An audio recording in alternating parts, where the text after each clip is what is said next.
दिव्यांश, आप लोगों का स्वागत करता हूं आपके अपने परिवार द एग्जाम बडी में। और बेटा अभी हम लोग चर्चा करने वाले उत्तर प्रदेश का सामान्य परिचय के बारे में। देखो बेटा, अगर आप लोग उत्तर प्रदेश के किसी भी एग्जाम्स की कॉम्पिटेटिव एग्जाम्स की तैयारी कर रहे हैं या आप किसी भी तरह की एग्जाम्स की तैयारी कर रहे हैं, तो आपको बेटा एक चीज समझनी पड़ेगी कि आपको तैयारी कैसे करनी है। सबसे पहले चीज, आपको किसी भी चीज की तैयारी करनी है, किसी कॉम्पिटेटिव एग्जाम्स की, तो पहले उस टॉपिक से डिटेल टॉपिक्स को पढ़िए। डिटेल टॉपिक्स को पढ़ने के बाद उसके आप एमसीक्यूज को पढ़िए। जो एमसीक्यूज या प्रीवियस ईयर क्वेश्चन होने चाहिए, जो पहले एग्जाम्स में आए हैं, भविष्य में आने की संभावना है, लगातार पैटर्न चेंज हो रहे हैं, उस आधार पर बनाए गए हैं। उसके बाद बेटा आप लोगों को उसी सेशन से संबंधित जो एमसीक्यूज लगाए हैं, ये बात तो बेटा सत्य है कि आप लोगों के किसी के 40% आएंगे, किसी के 70% आएंगे, किसी के 90% आएंगे, किसी के भी बेटा 100 में 100 मार्क्स नहीं आएंगे। तो जो भी टॉपिक्स गलत हुए, उन्हीं टॉपिक्स को फिर बेटा डिटेल एनालिटिक्स कीजिए। डिटेल एनालिटिक्स करने के बाद फिर से आप उस टॉपिक का रिवीजन करिए। ब्रह्मास्त्र बैच में 3 तरह क्लास है, एक बेटा समग्र अध्ययन, जिलावार अध्ययन, ग्राम समाज।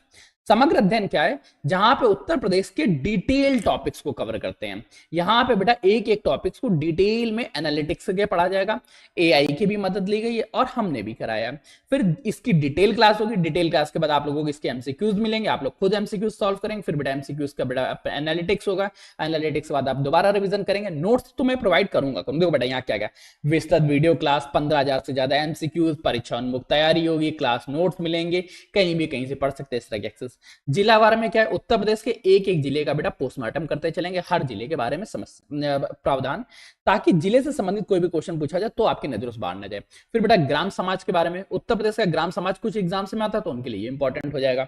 ये पूरा का पूरा सेशन आप लोगों को मात्र 999 में दिया जा रहा है। लेकिन अगर आप शुरुआत के 100 स्टूडेंट्स होते हैं, आगामी 100 विद्यार्थियों के लिए, पहले ये बेटा 50 के लिए था, केवल आगामी 100 विद्यार्थियों के लिए बेटा आप लोगों का फीस 499 होगी। लेकिन बेटा कूपन कोड है बड़ी, अगर आप जितनी जल्दी जुड़ेंगे उतनी जल्दी आपके लिए अच्छा रहेगा, अन्यथा कोई इश्यूज नहीं। ठीक है, तो बेटा मिलते हैं इस ब्रह्मास्त्र बैच में। अभी बेटा सेशन को स्टार्ट करते हैं। पहला बेटा याद रखो, आज के सेशन के ऊपर आपको लिखना क्या है? उत्तर प्रदेश का सामान्य परिचय। लिखो बेटा, हेडिंग डालो कि उत्तर प्रदेश का सामान्य परिचय। जब बेटा हम लोग उत्तर प्रदेश का सामान्य परिचय चर्चा करेंगे तो इस एमसीक्यूज भी लगाएंगे। किसके एमसीक्यूज भी? आज बेटा उत्तर प्रदेश के सामान्य परिचय। अच्छा, एमसीक्यूज बनाए कहां से गए? तो सन 2000 से लेके 2026 तक, अभी तक बेटा मार्च तक था, अप्रैल का नया डाटा ऐड हो चुका है। अप्रैल 2026 तक यहाँ पे जितने भी एग्जाम्स हुए हैं, सभी एग्जाम्स के एक एक क्वेश्चंस बेटा आपको यहाँ देखने को मिल जाएंगे।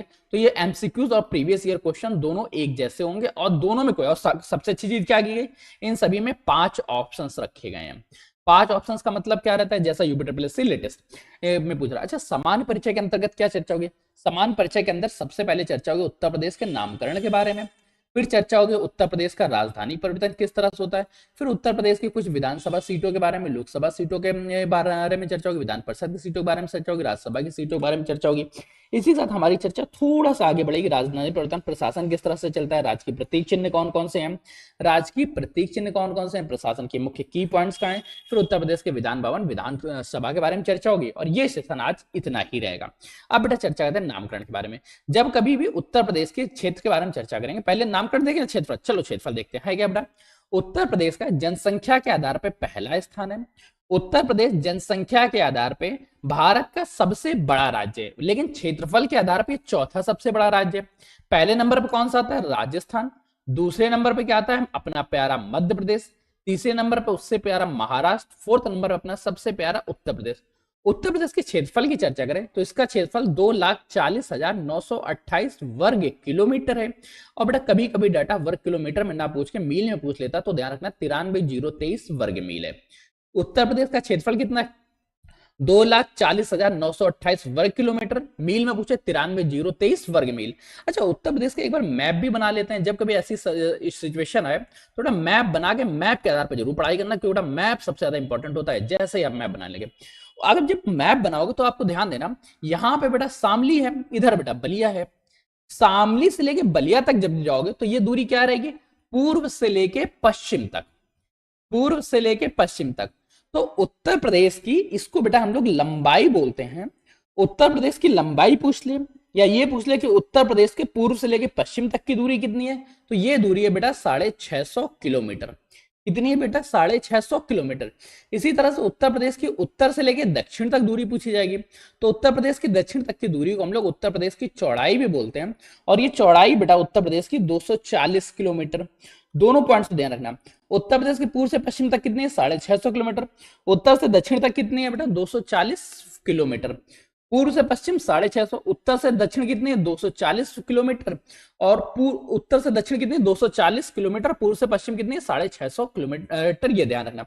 अच्छा, उत्तर प्रदेश का कुल भौगोलिक क्षेत्रफल की चर्चा करें। भौगोलिक क्षेत्रफल का मतलब क्या रहता है? जब आप भारत का मैप देखेंगे तो भारत के मैप को अगर 100% मान लें तो उत्तर प्रदेश का क्षेत्रफल कितना है? 7.33%। भारत के क्षेत्रफल का 7.33% क्षेत्रफल किसका है? उत्तर प्रदेश का। फिर बेटा उत्तर प्रदेश के नामकरण की चर्चा करें तो देखो बेटा, जब ब्रिटिश हुकूमत भारत में आती है तो ब्रिटिश हुकूमत को भारत में आते समय उत्तर प्रदेश वर्तमान हेडिंग बेटा लिख लो, नामकरण लिख लो बेटा, नामकरण। आप लोग बेटा इसको ध्यान रखना पड़ेगा, उत्तर प्रदेश का नामकरण कैसे होता है। देखो, जब ब्रिटिश हुकूमत भारत में आती है तो भारत में आते समय भारत का उत्तर प्रदेश का नाम उत्तर प्रदेश नहीं था, ना ही उत्तर प्रदेश किसी तरह से भूमि से मतलब उत्तर क्षेत्र में स्थित था क्या? उत्तर प्रदेश बेटा उस समय बंगाल प्रेसिडेंसी का एक हिस्सा होता था। उत्तर प्रदेश किसका हिस्सा था बेटा? उत्तर प्रदेश उस समय बंगाल प्रेसिडेंसी का हिस्सा होता था। लेकिन उत्तर प्रदेश बंगाल प्रेसिडेंसी का हिस्सा था, लेकिन इसमें बेटा अवध क्षेत्र शामिल नहीं था। जिस समय अंग्रेज भारत आते हैं उस समय उत्तर प्रदेश बंगाल प्रेसिडेंसी का भाग था, लेकिन उसमें अवध क्षेत्र शामिल नहीं था। इसके बाद सन 1833 में सबसे पहले आगरा प्रेसिडेंसी का निर्माण किया गया। किसका निर्माण किया गया बेटा? आगरा प्रेसिडेंसी का निर्माण किया गया। और जैसे आगरा प्रेसिडेंसी का निर्माण किया गया तो इस क्षेत्र को बंगाल प्रेसिडेंसी से अलग कर दिया गया। फिर 1833 के बाद 1836 में इसका नाम बदला गया और इसका नाम बदल के कर दिया गया उत्तर पश्चिमी प्रांत। क्या नाम किया गया? सबसे पहले उत्तर पश्चिमी प्रांत किया गया। लेकिन 1836 के साथ ही बहुत ज्यादा दिनों तक नहीं रहा। उत्तर पश्चिमी प्रांत जिस समय था उस समय इसका हेडक्वार्टर किसको बनाया गया था? इसका हेडक्वार्टर बेटा आगरा को बनाया गया था।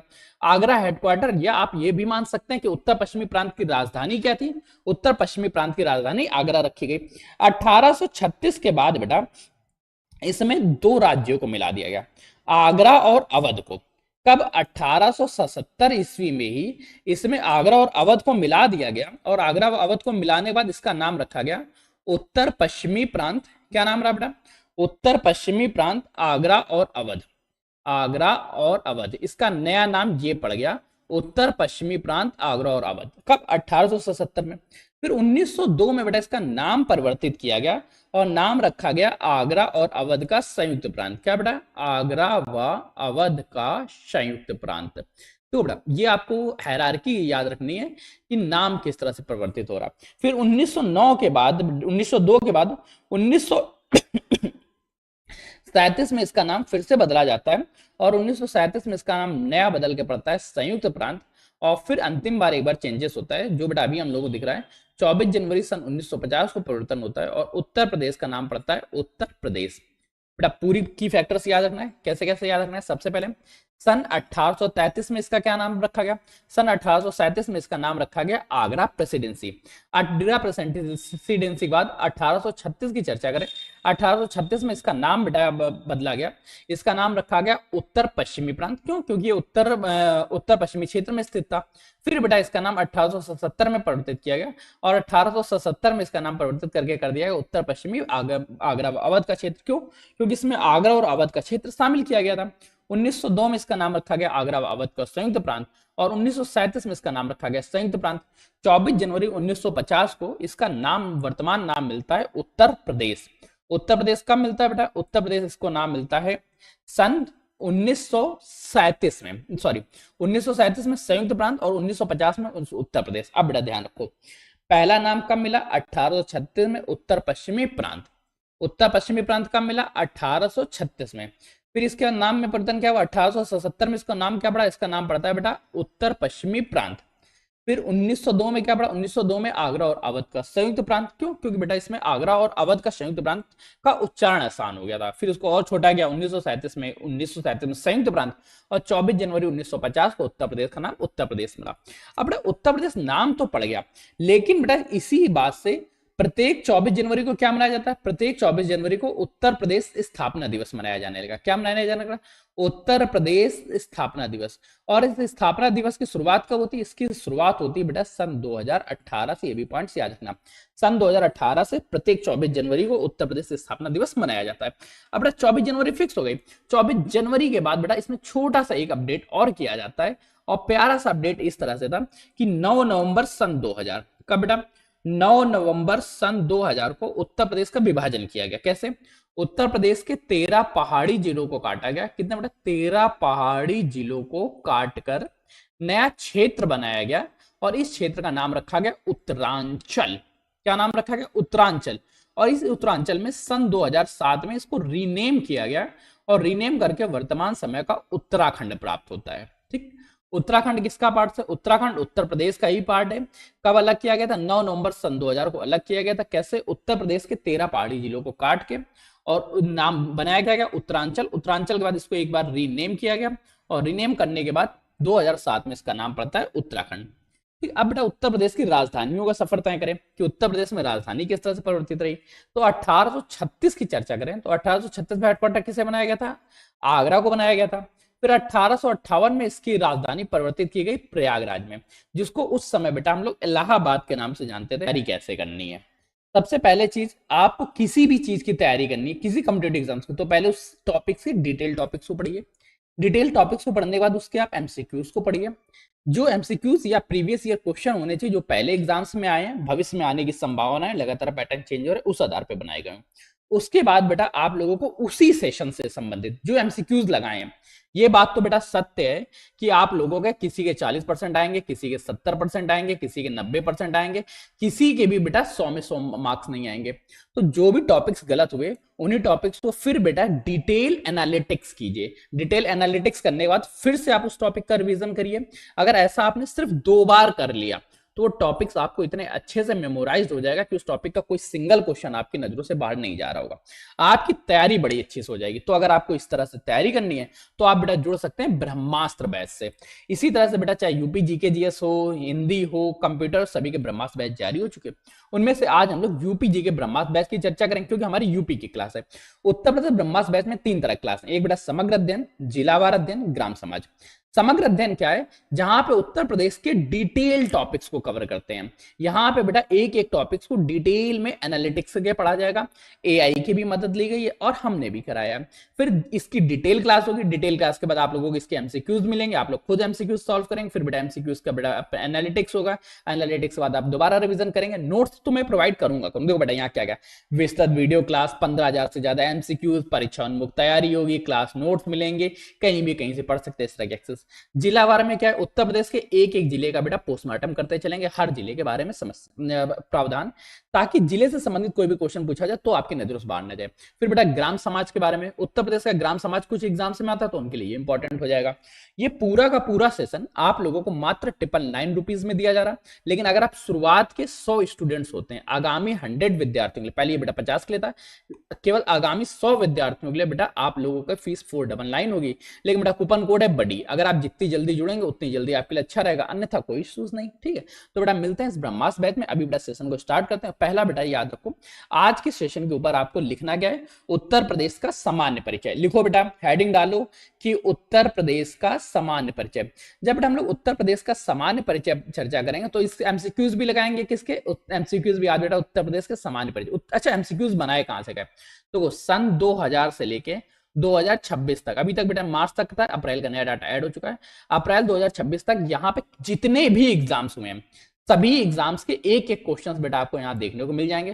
तो ये एमसीक्यूज और प्रीवियस ईयर क्वेश्चन दोनों एक जैसे होंगे, और दोनों में कोई, और सबसे अच्छी चीज क्या की गई, इन सभी में 5 ऑप्शंस रखे गए हैं। 5 ऑप्शंस का मतलब क्या रहता है? जैसा यूपीट्रिपल लेटेस्ट में पूछ रहा। अच्छा, सामान्य परिचय के अंतर्गत क्या चर्चा होगी? सामान्य परिचय के अंदर सबसे पहले चर्चा होगी उत्तर प्रदेश के नामकरण के बारे में। फिर चर्चा होगी उत्तर प्रदेश का राजधानी परिवर्तन किस तरह से होता है। फिर उत्तर प्रदेश की कुछ विधानसभा सीटों के बारे में, लोकसभा सीटों के बारे में चर्चा होगी, विधान परिषद की सीटों के बारे में चर्चा होगी, राज्यसभा की सीटों के बारे में चर्चा होगी। इसी साथ हमारी चर्चा थोड़ा सा आगे बढ़ेगी। राजधानी परिवर्तन प्रशासन किस तरह से चलता है, राज्य की प्रतीक चिन्ह कौन कौन से हैं, राज्य की प्रतीक चिन्ह कौन कौन से हैं, प्रशासन के मुख्य की पॉइंट्स क्या हैं, फिर उत्तर प्रदेश के विधान भवन विधान सभा के बारे में चर्चा होगी। और ये सेशन आज इतना ही रहेगा। अब बेटा चर्चा करते हैं नामकरण के बारे में। जब कभी भी उत्तर प्रदेश के क्षेत्र के बारे में चर्चा करेंगे, पहले नामकरण देखें क्षेत्रफल। चलो क्षेत्रफल देखते हैं, है क्या बेटा। उत्तर प्रदेश का जनसंख्या के आधार पर पहला स्थान है। उत्तर प्रदेश जनसंख्या के आधार पे भारत का सबसे बड़ा राज्य है, लेकिन क्षेत्रफल के आधार पे चौथा सबसे बड़ा राज्य है। पहले नंबर पे कौन सा आता है, राजस्थान। दूसरे नंबर पे क्या आता है, अपना प्यारा मध्य प्रदेश।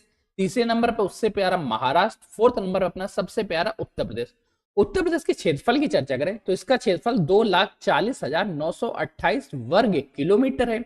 और बेटा कभी कभी डाटा वर्ग किलोमीटर में ना पूछ के मील में पूछ लेता, तो ध्यान रखना 93,023 वर्ग मील है। उत्तर प्रदेश का क्षेत्रफल कितना है, 2,40,928 वर्ग किलोमीटर। मील में पूछे 93,023 वर्ग मील।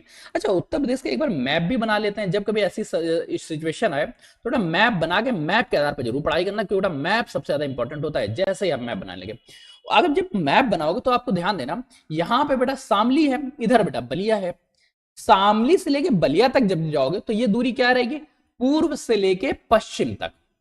पूर्व से लेके पश्चिम तक। तो उत्तर प्रदेश की, इसको बेटा हम लोग लंबाई बोलते हैं।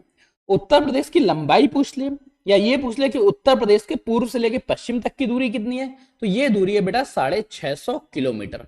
कितनी है बेटा, 650 किलोमीटर। इसी तरह से उत्तर प्रदेश की उत्तर से लेके दक्षिण तक दूरी पूछी जाएगी, तो उत्तर प्रदेश की दक्षिण तक की दूरी को हम लोग उत्तर प्रदेश की चौड़ाई भी बोलते हैं।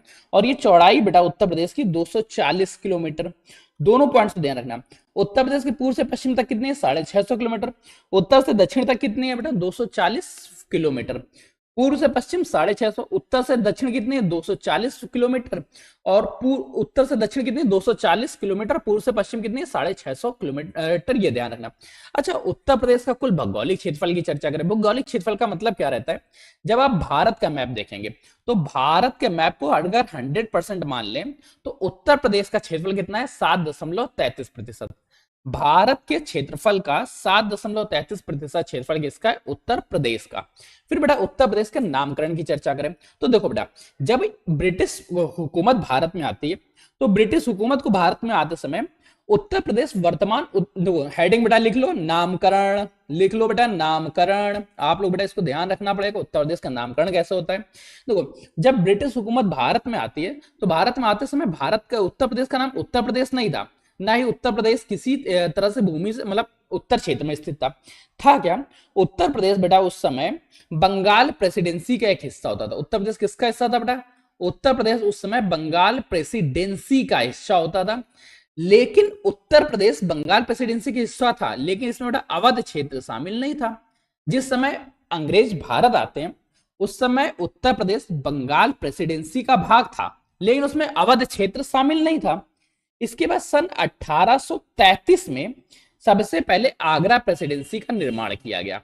किसका निर्माण किया गया बेटा, आगरा प्रेसिडेंसी का निर्माण किया गया। और जैसे आगरा प्रेसिडेंसी का निर्माण किया गया तो इस क्षेत्र को बंगाल प्रेसिडेंसी से अलग कर दिया गया। फिर 1833 के बाद 1836 में इसका नाम बदला गया और इसका नाम बदल के कर दिया गया उत्तर पश्चिमी प्रांत। क्या नाम किया गया, सबसे पहले उत्तर पश्चिमी प्रांत किया गया। लेकिन 1836 के साथ ही बहुत ज्यादा दिनों तक नहीं रहा। उत्तर पश्चिमी प्रांत जिस समय था उस समय इसका हेडक्वार्टर किसको बनाया गया था, इसका हेडक्वार्टर बेटा आगरा को बनाया गया था। आगरा हेडक्वार्टर, या आप ये भी मान सकते हैं कि उत्तर पश्चिमी प्रांत की राजधानी क्या थी, उत्तर पश्चिमी प्रांत की राजधानी आगरा रखी गई। 1836 के बाद बेटा इसमें दो राज्यों को मिला दिया गया, आगरा और अवध को। कब, 1877 ईस्वी में ही इसमें आगरा और अवध को मिला दिया गया। और आगरा और अवध को मिलाने के बाद इसका नाम रखा गया उत्तर पश्चिमी प्रांत। क्या नाम रहा बेटा, उत्तर पश्चिमी प्रांत, आगरा और अवध। आगरा और अवध, इसका नया नाम ये पड़ गया उत्तर पश्चिमी प्रांत, आगरा और अवध। कब, 1877 में। फिर 1902 में बेटा इसका नाम परिवर्तित किया गया और नाम रखा गया आगरा और अवध का संयुक्त प्रांत। क्या बेटा, आगरा व अवध का संयुक्त प्रांत। तो बेटा ये आपको हायरार्की याद रखनी है कि नाम किस तरह से परिवर्तित हो रहा। फिर 1909 के बाद, 1902 के बाद 1937 में इसका नाम फिर से बदला जाता है और 1937 में इसका नाम नया बदल के पड़ता है संयुक्त प्रांत। और फिर अंतिम बार एक बार चेंजेस होता है, जो बेटा अभी हम लोग को दिख रहा है 24 जनवरी सन 1950 को परिवर्तन होता है और उत्तर प्रदेश का नाम पड़ता है उत्तर प्रदेश। बेटा पूरी की फैक्टर्स याद रखना है। कैसे कैसे याद रखना है? सबसे पहले सन 1833 में इसका क्या नाम रखा गया? सन 1837 में इसका नाम रखा गया आगरा प्रेसिडेंसी। आगरा प्रेसिडेंसी के बाद 1836 की चर्चा करें, 1836 में इसका नाम बेटा बदला गया, इसका नाम रखा गया उत्तर पश्चिमी प्रांत। क्यों? क्योंकि ये उत्तर पश्चिमी क्षेत्र में स्थित था। फिर बेटा इसका नाम 1877 में परिवर्तित किया गया और 1877 में इसका नाम परिवर्तित करके कर दिया गया उत्तर पश्चिमी आगरा अवध का क्षेत्र। क्यों? क्योंकि इसमें आगरा और अवध का क्षेत्र शामिल किया गया था। 1902 में इसका नाम रखा गया आगरा अवध का संयुक्त प्रांत और 1937 में इसका नाम रखा गया संयुक्त प्रांत। 24 जनवरी 1950 को इसका नाम वर्तमान नाम मिलता है उत्तर प्रदेश। उत्तर प्रदेश कब मिलता है बेटा? उत्तर प्रदेश इसको नाम मिलता है सन 1937 में, सॉरी 1937 में संयुक्त प्रांत और 1950 में उत्तर प्रदेश। अब बेटा ध्यान रखो, पहला नाम कब मिला? 1836 में उत्तर पश्चिमी प्रांत। उत्तर पश्चिमी प्रांत कब मिला? 1836 में। फिर इसके नाम में परिवर्तन क्या हुआ? 1877 में इसका नाम क्या पड़ा? इसका नाम पड़ता है बेटा उत्तर पश्चिमी प्रांत। फिर 1902 में क्या पड़ा? 1902 में आगरा और अवध का संयुक्त प्रांत। क्यों? क्योंकि बेटा इसमें आगरा और अवध का संयुक्त प्रांत का उच्चारण आसान हो गया था। फिर उसको और छोटा गया 1937 में संयुक्त प्रांत और 24 जनवरी 1950 को उत्तर प्रदेश का नाम उत्तर प्रदेश मिला। अब बेटा उत्तर प्रदेश नाम तो पड़ गया, लेकिन बेटा इसी बात से प्रत्येक 24 जनवरी को क्या मनाया जाता है? प्रत्येक 24 जनवरी को उत्तर प्रदेश स्थापना दिवस मनाया जाने लगा। क्या मनाया जाने लगा? उत्तर प्रदेश स्थापना दिवस। और इस स्थापना दिवस की शुरुआत कब होती है? इसकी शुरुआत होती है बेटा सन 2018 से। ये भी पॉइंट्स याद रखना, सन 2018 से प्रत्येक 24 जनवरी को उत्तर प्रदेश स्थापना दिवस मनाया जाता है। अब बेटा 24 जनवरी फिक्स हो गई। 24 जनवरी के बाद बेटा इसमें छोटा सा एक अपडेट और किया जाता है और प्यारा सा अपडेट इस तरह से था कि 9 नवंबर सन 2000, कब बेटा? 9 नवंबर सन 2000 को उत्तर प्रदेश का विभाजन किया गया। कैसे? उत्तर प्रदेश के 13 पहाड़ी जिलों को काटा गया। कितने बेटा? 13 पहाड़ी जिलों को काटकर नया क्षेत्र बनाया गया और इस क्षेत्र का नाम रखा गया उत्तरांचल। क्या नाम रखा गया? उत्तरांचल। और इस उत्तरांचल में सन 2007 में इसको रीनेम किया गया और रीनेम करके वर्तमान समय का उत्तराखंड प्राप्त होता है। ठीक, उत्तराखंड किसका पार्ट है? उत्तराखंड उत्तर प्रदेश का ही पार्ट है। कब अलग किया गया था? 9 नवंबर सन 2000 को अलग किया गया था। कैसे? उत्तर प्रदेश के 13 पहाड़ी जिलों को काट के और नाम बनाया गया उत्तरांचल। उत्तरांचल के बाद इसको एक बार रीनेम किया गया और रीनेम करने के बाद 2007 में इसका नाम पड़ता है उत्तराखंड। ठीक, अब बेटा उत्तर प्रदेश की राजधानियों का सफर तय करें कि उत्तर प्रदेश में राजधानी किस तरह से परिवर्तित रही। तो 1836 की चर्चा करें तो 1836 में हेडक्वार्टर किसे बनाया गया था? आगरा को बनाया गया था। फिर 1858 में इसकी राजधानी परिवर्तित की गई प्रयागराज में, जिसको उस समय बेटा हम लोग इलाहाबाद के नाम से जानते थे। फिर 1921 में इसकी राजधानी लखनऊ लाई गई, लेकिन लखनऊ आंशिक रूप से लाई गई कि लेके चलते हैं, अगर काम सही रहा तो रखेंगे वरना वापस आ जाएंगे। फिर 1935 में इसका नाम, उसकी राजधानी पूर्णतः लखनऊ बन गई। अब बेटा राजधानी परिवर्तन केवल इतना आसान तो होता नहीं, केवल राजधानी में परिवर्तन हो गया, कुछ नई राजधानियों भी आपको याद रखना है। कैसे बेटा? उत्तर प्रदेश में प्रशासनिक राजधानी कौन सी? लखनऊ, लेकिन न्यायिक राजधानी क्या है? प्रयागराज, जिसको बेटा इलाहाबाद जानते हैं। क्यों? क्योंकि उत्तर प्रदेश का हाई कोर्ट इलाहाबाद में स्थित है, इस वजह से उत्तर प्रदेश की न्यायिक राजधानी क्या रही? इलाहाबाद होती है। अब बेटा इसी जो इलाहाबाद में हाई कोर्ट है, हाई कोर्ट की एक खंडपीठ लखनऊ में भी स्थित है। उत्तर प्रदेश की आर्थिक राजधानी क्या है? उत्तर प्रदेश की आर्थिक राजधानी कानपुर है। उत्तर प्रदेश की धार्मिक व सांस्कृतिक राजधानी की चर्चा करें, उत्तर प्रदेश की धार्मिक व सांस्कृतिक राजधानी बेटा वाराणसी। वाराणसी क्या है? धार्मिक व सांस्कृतिक राजधानी। अब बेटा उत्तर प्रदेश के कुछ राजकीय प्रतीक चिन्हों की चर्चा करें तो उत्तर प्रदेश का राजकीय चिन्ह जो है, एक वृत्त में 2 मछली और गंगा यमुना नदी का संगम, साथ ही साथ धनुष तीर, ये बेटा स्वीकृत किया गया था। एक वृत्त में 2 मछली धनुष तीर, ये सन 1938 में स्वीकृत किया गया। कब बेटा स्वीकृत किया गया? सन 1938 में। उत्तर प्रदेश का राजकीय वृक्ष कौन सा है? उत्तर प्रदेश का राजकीय वृक्ष बेटा अशोक का है। राजकीय पुष्प की चर्चा करें, पलाश, इसी को बेटा फायर ऑफ फॉरेस्ट के नाम से भी जानते हैं, जंगल के फूल, फायर ऑफ फॉरेस्ट। कभी कभी क्वेश्चन इसका नाम फायर ऑफ फॉरेस्ट भी पूछ लेता, तो वो भी याद रखना है, जंगल का आग। राजकीय पशु की चर्चा करें, बारहसिंगा है। और राजकीय पक्षी की चर्चा करें, सारस या क्रॉन्स है। उत्तर प्रदेश की राजकीय भाषा तो सन 1947 जब भारत आजाद हुआ उस समय उत्तर प्रदेश की राजकीय भाषा हिंदी थी, लेकिन इसके साथ बेटा 1989 में एक नई राजकीय भाषा को अपनाया गया, जिसको बेटा उर्दू जानते हैं। उत्तर प्रदेश की राजकीय भाषा कौन सी? हिंदी और उर्दू। हिंदी कब अपनाई गई? 1947 में। और उर्दू कब अपनाई गई? उर्दू बेटा अपनाई गई 1989 में। अब उत्तर प्रदेश में बेटा विधानसभा विधानमंडल में आरक्षित सीटों की चर्चा करें तो उत्तर प्रदेश के विधानसभा में सदस्यों की संख्या कितनी है? 403। 403 बेटा क्या है? विधानसभा में सदस्यों की संख्या है। साथ ही साथ बेटा इसमें कुछ आरक्षण भी दिया गया है। जैसे एससी के लिए 84 सीटें आरक्षित हैं। एसटी के लिए बेटा कितनी सीटें आरक्षित है? बेटा एसटी के लिए बेटा 2 सीटें आरक्षित हैं। दोनों पॉइंट्स याद रखना। एससी के लिए 84 सीटें, एसटी के लिए विधानसभा में आरक्षित सीटों की संख्या कितनी है? बेटा 2 सीटें। लोकसभा में उत्तर प्रदेश की 80 सीटें हैं, लेकिन बेटा इसमें एसटी के लिए कोई आरक्षित नहीं, एसटी के लिए 17 सीटें। विधान परिषद की चर्चा करें 100 सीटें, और राज्यसभा में कितनी है? 31 सीटें। उत्तर प्रदेश के विधानसभा में 403 सदस्य और लोकसभा में प्रतिनिधि कितने भेजता है? 80। उत्तर प्रदेश के विधान परिषद में 100 सदस्य, राज्यसभा में प्रतिनिधि कितने हैं बेटा? 31। इसी को अगर बेटा जिलेवार चर्चा करें तो सर्वाधिक सीटें बेटा विधानसभा की सर्वाधिक सीटें कहां पे? विधानसभा की सर्वाधिक सीटें प्रयागराज में। आजमगढ़ में बेटा सेकंड नंबर पे 10 सीटें, आगरा में 9 सीटें। सबसे कम सीट बेटा श्रावस्ती, महोबा और चित्रकूट के पास है, और तीनों के पास 2-2 सीटें हैं, इसलिए याद भी रखना है। उत्तर प्रदेश के विधानसभा की सर्वाधिक सीटें किसके पास है? प्रयागराज, आजमगढ़ और आगरा के पास। सबसे कम सीटें कितनी? श्रावस्ती, महोबा और चित्रकूट के पास। फिर बेटा चर्चा करें उत्तर प्रदेश के विधानसभा भवन के बारे में, तो उत्तर प्रदेश के विधानसभा का गठन विधान परिषद का गठन कब होता है? विधान परिषद का गठन सन 1931 में होता है। और विधानसभा का गठन की चर्चा करें तो विधानसभा का गठन सन 1937 में होता है। और विधानसभा में पहली बार बेटा अगर चर्चा करें पहला मंत्रिमंडल कब बना, तो जुलाई 1937 को। उत्तर प्रदेश में विधान परिषद का गठन कब होता है? सन 1921 में। विधानसभा की चर्चा करें तो विधानसभा का बेटा सन 1937 ईस्वी में। और विधानसभा के बारे में बेटा ध्यान रखना, विधानसभा में जो पहला मंत्रिमंडल था वो बेटा कब बनता है? जुलाई 1937 में। पंडित वल्लभ पंत इसके हेड थे। साथ ही साथ इसकी वास्तुकला की चर्चा करें, इसका निर्माण किसने किया, तो 15 दिसंबर 1922 में इसकी नींव रखी गई थी सर स्पेंसर हर्बर्ट बटलर द्वारा। और इसका उद्घाटन कब हुआ? सन 1928 ईस्वी में। इसके आर्किटेक्ट कौन है? सर स्विंटन जैकब व हीरा सिंह। निर्माता कौन है बेटा? Martin and company. Martin and company ने इसका निर्माण किया था। शैली कौन?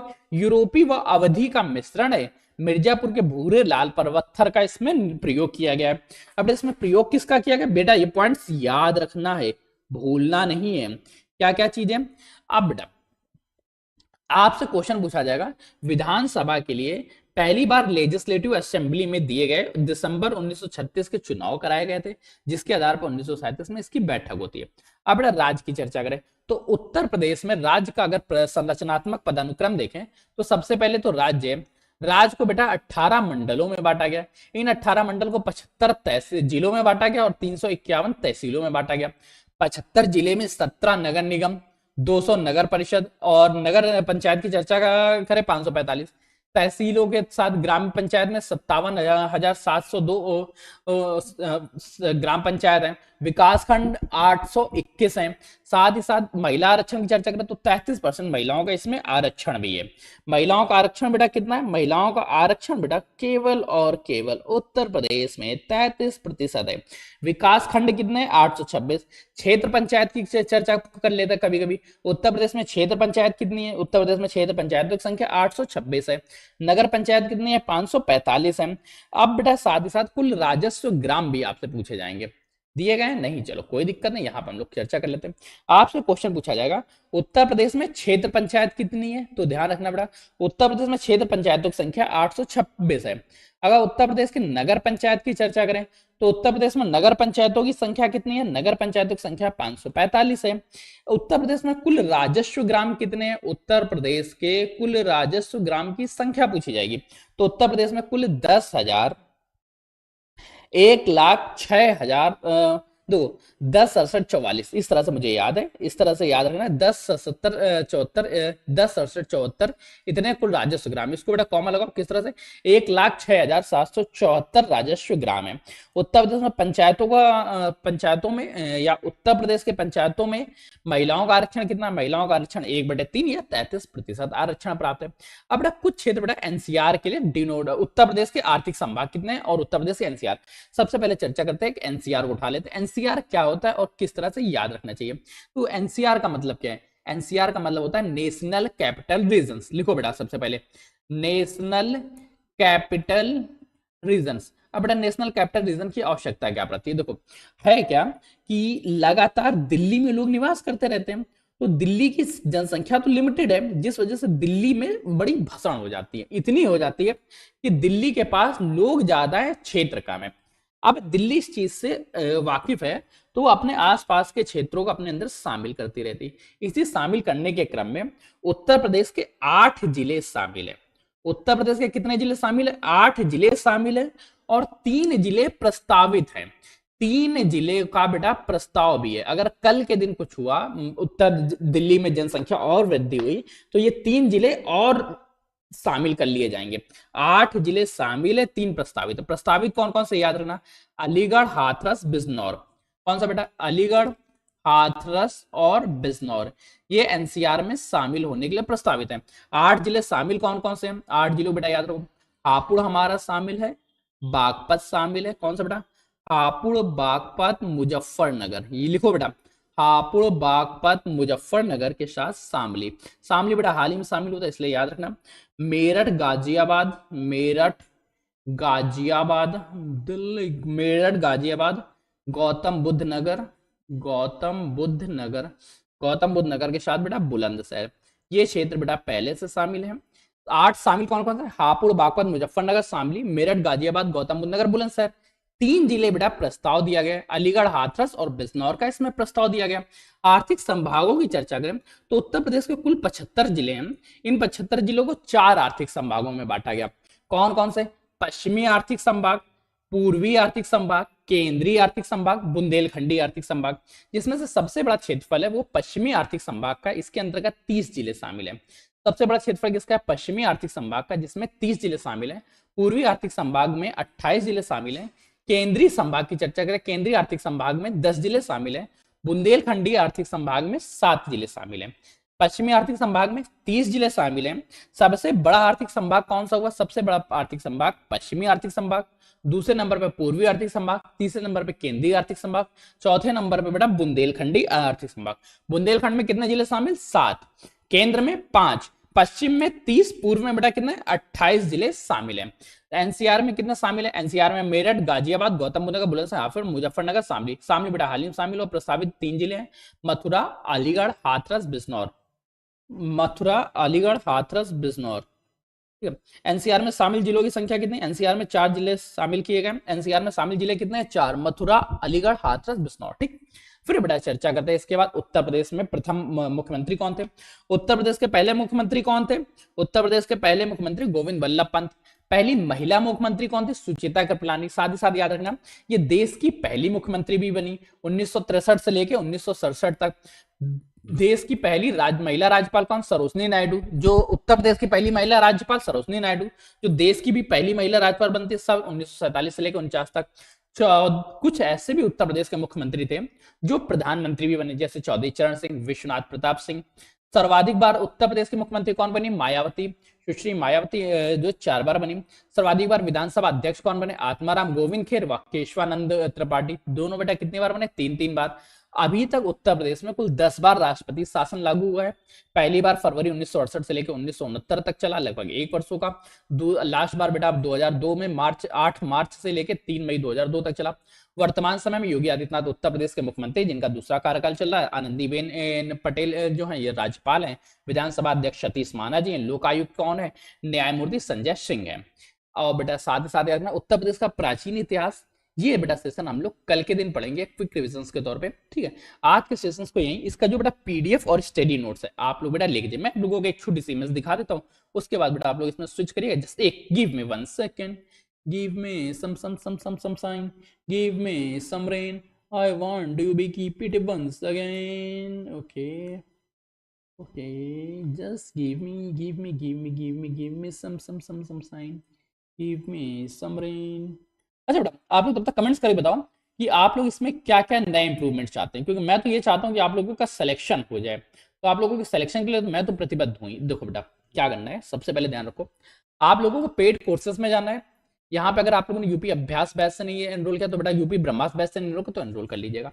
साथ ही साथ आप लोगों को बेटा अभी इसके डेमोस्ट्रेशन यहाँ पे चल रहा है, जहाँ पे आप लोग इसके पीडीएफ वगैरह कंटेंट आपको देखने को मिल जाएगा। ठीक, इसके अलावा बेटा अगर फ्री वीकली टेस्ट में आप लोग डेली टेस्ट दे सकते हैं, कुछ टेस्ट पेपर बेटा आप लोगों को प्रीवियस ईयर क्वेश्चन में मिल जाएंगे। टाइम टेबल आपको अपडेट चल रहा है। सिलेबस बेटा आप लोगों को सबके पैटर्न हो रहे हैं। बुक्स आप लोगों की आने वाली है। फ्री कोर्सेज में आपको फ्री कोर्सेज स्टार्ट हो चुके हैं। बेटा मिलते हैं इन सभी बैचेस में। तब तक के लिए कीप स्टडी कीप स्माइलिंग। और हाँ, इसकी प्राइस बेटा 999 रुपीज है। अगर आप अभी जुड़ते हैं तो आगामी 100 स्टूडेंट्स के लिए बेटा बड़ी कोड के साथ बेटा आप जुड़ सकते हैं और आपकी फीस बेटा केवल 499 हो जाएगी। तो मिलते हैं इस बैच में। तब तक कीप स्टडी कीप स्माइलिंग। पढ़ते मुस्कुराते पढ़ाई मुस्कुराते एक साथ अच्छी लगती है, अकेले में दोनों अधूरे। तब तक के लिए धन्यवाद। दोस्तों मैं दिव्यांश आप लोगों का स्वागत करता हूं आपके अपने परिवार द एग्जाम बडी में। और बेटा अभी हम लोग चर्चा करने वाले उत्तर प्रदेश का सामान्य परिचय के बारे में।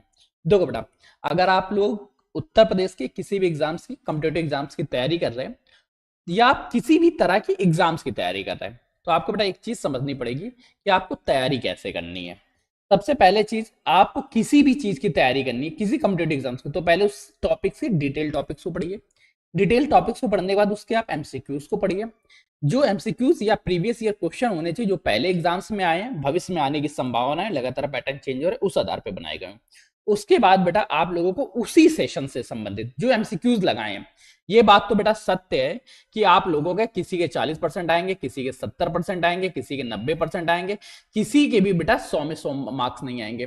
तो जो भी टॉपिक्स गलत हुए उन्हीं टॉपिक्स को फिर बेटा डिटेल एनालिटिक्स कीजिए। डिटेल एनालिटिक्स करने के बाद फिर से आप उस टॉपिक का रिवीजन करिए। अगर ऐसा आपने सिर्फ 2 बार कर लिया तो वो टॉपिक्स आपको इतने अच्छे से मेमोराइज हो जाएगा कि उस टॉपिक का कोई सिंगल क्वेश्चन आपकी नजरों से बाहर नहीं जा रहा होगा।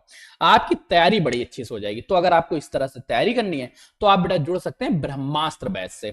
इसी तरह से बेटा चाहे यूपी जीके जीएस हो, हिंदी हो, कंप्यूटर, सभी के ब्रह्मास्त्र बैच जारी हो चुके। उनमें से आज हम लोग यूपी जीके ब्रह्मास्त्र बैच की चर्चा करेंगे, क्योंकि हमारी यूपी की क्लास है। उत्तर प्रदेश ब्रह्मास्त्र बैच में 3 तरह की क्लास है। एक बेटा समग्र अध्ययन, जिलावार अध्ययन, ग्राम समाज। समग्र अध्ययन क्या है? जहां